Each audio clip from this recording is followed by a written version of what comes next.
వడ్డీ పడేదేనా ఇప్పుడే కదా మొత్తం సర్ది వంటింట్లోకి వెళ్ళాను. అలాగా ఏమిటో పిల్లలు మా కాలంలో అయితేనా తెలుసు కదా మీకు కూడా మనం ఎలా ఉండేవాళ్ళం. ఇప్పుడు పిల్లలు ఉన్నారంటే అబ్బా ఆగండి బాబు, ఏంటంత చిరాకంటారా? ఏం లేదండి, మా కోడలేమో అలా ఆఫీస్కి వెళ్ళిందో లేదో ఈ పిల్లలంతా ఆగమాగా చేసేస్తున్నారు. ఇందాకే కదా మొత్తం సర్ది పెట్టి వెళ్ళాను. వచ్చావా తల్లి? పని నుంచి వచ్చిందండి. ఆవిడ తీసుకోవడం కదా, కోడల మీద ఆవిడ మీద చెప్పుకోవచ్చు కానీ పని నుంచి నడిపిస్తుందాం రామారా. ఏంటి నేను ఎందుకు రాలేదమ్మా? సినిమాకి వెళ్ళావా? అది మీ అభిమానులుగా ఫస్ట్ సినిమా అంటారా?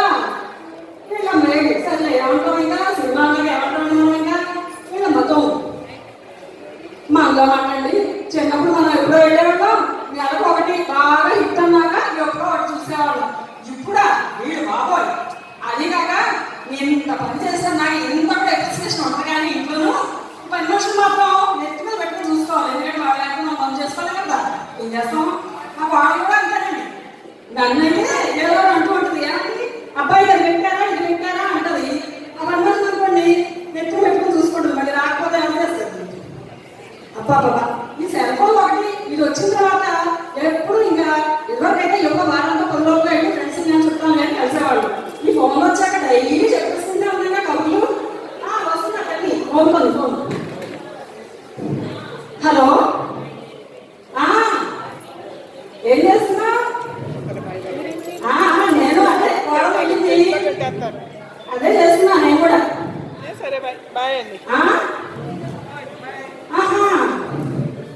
సరే నాకు ఉంటాను. సీరియల్ టైం అయిందంటావా? సరే ఈ సీరియల్స్ ఉన్నాయి అంటే వాటికంటే చెప్పక్కర్లేదు కదండి. ఎప్పుడు మా చిన్నవాళ్ళు అనుకుంటున్నప్పుడు మొదలైంది ఆ సీరియల్, ఎప్పటి కూడా జరుగుతూనే ఉంది. అయినా మాకు అలవాటు అయిపోయింది కదండి, ఆ చూడకుండా మనం ఉండలేము, వాళ్ళేమో చూస్తున్నాం కదా తెలుస్తూనే ఉంటారు. అది ఈనాడే అదో మంతులేని కదా ఆ సీరియల్స్ కూడా. మరే చిన్నప్పుడు నేనేమనుకున్నానంటే చక్కగా నాకు అవ్వలేదు, నేను నిలబడాలి, ఉద్యోగం చేసి 10 మందికి ఉపాధి కల్పించాలి అనుకునేదాన్ని. కానీ అక్కడ మా స్కూల్లో అయితే నేను బాగా మార్కులు చేసుకుని స్కూల్ ఫస్ట్ కూడా వచ్చాను. కానీ మా వాళ్ళేమో చదువుకోగానే ఏ వయసు ముచ్చటమ్మా అని చెప్పి పెళ్లి చేసేసాను. తర్వాత చేసుకోవాలంటే ఉద్యోగం అన్నారు. కానీ ఇప్పుడేమో పిల్లలు వాళ్ళు పెద్దవాళ్ళు చేయడం ఇదే సరిపోయింది. ఫోన్లో మా కోడలన్నా ఉద్యోగస్తులు తెచ్చుకుందాం అనుకున్నానా, ఇగో ఇలాగే వాళ్ళేమో పిల్లల్ని పూర్తిగా పెంచలేదు సరిగ్గా, అటు ఉద్యోగంలో టార్గెట్స్ అంటూ పరిగెడుతూనే ఉంటారు. అంతా ఫ్రస్ట్రేషన్, అదంతా నా మీద పడుతుంది. ఏముంది ఇంకా? అది కాక దీని ఎఫెక్ట్ ఎలా ఉంది, ఇగో వాళ్ళకి అనుకూలంగా ఉంటుందని మా వాళ్ళేమో తీసుకెళ్ళి పెద్దోడు ఉంచుకున్నాడు, దాన్నేమో నిలబడేశారు.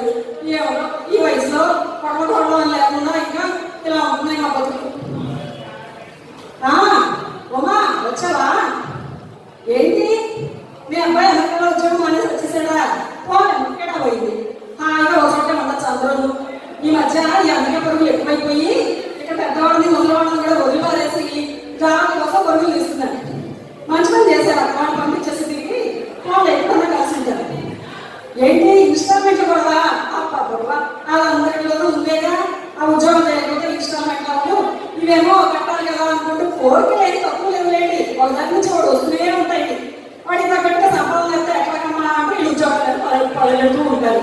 మళ్ళీ మనకేమో ఇది ఎప్పుడు ఆయన నమ్మకంగా పొయ్యి మీద పాలు పెట్టి వచ్చాను. ఈయనన్నా ఉద్యోగస్తులైన పాడలు తెచ్చుకుంటారా, లేదా మళ్ళీ మామూలుగానే మనమే కష్టపడుతూ ఈ పిల్లల్ని పెద్దవాళ్ళు ఇలా చూసుకుంటూ వాళ్ళందరితో తిట్లు తింటూ ఇలాగే బతికేద్దామంటారా? పూర్వకంగా బాగుందేమో కదండి. కొంచెం మనం గృహిణిగాను ఇంట్లో చక్కదిద్దుకుంటూ అన్ని పిల్లల్ని కూడా చూసుకుంటూ చక్కగా ప్రశాంతంగా బతికేవాళ్ళు. ఇప్పుడు పాపం వాళ్ళకి కూడా అంతే కదండి, ఫ్రస్ట్రేషనే. పొద్దులు వేసినాక పని వెళ్ళాలని కష్టం, పిల్లలతో హోంవర్క్ చేయించడం కష్టం, అటు చూస్తే ఆఫీస్లోనేమో ఆ గొడవలు. ఏది ఏమైనా మహిళలకి ఎప్పుడు కూడా ప్రశాంతత లేదండి, చిన్నప్పటి నుంచి ఇదే. ఏమంటారు కదంతా నిజమే కదా? ఓకే అండి, థ్యాంక్ యూ.